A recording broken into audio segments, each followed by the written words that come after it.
Dramatis detik-detik Babinsa TNI evakuasi putra Hamka, nekat terobos jendela, tak berani geser jasad. Momen dramatis terjadi kala seorang Babinsa TNI mengevakuasi anak sulung Hamka Rusdi, 50, yang masih hidup. Diketahui, dalam rumah tersebut Hamka Rusdi ditemukan meninggal dunia dalam kondisi yang memprihatinkan. Hamka Rusdi meninggal dunia bersama anak bungsunya yang masih berusia 1,5 tahun. Nah, dalam rumah tersebut rupanya masih ada istri Hamka dan anak sulungnya, berusia 3 tahun.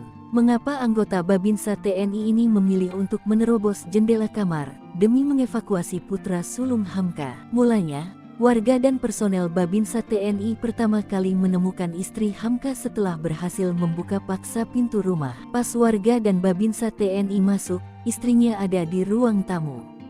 Dia lagi duduk dengan kondisi lemas, kata Sugandi, dilansir dari tribunjakarta.com. Saat itu warga belum menemukan jasad Hamka.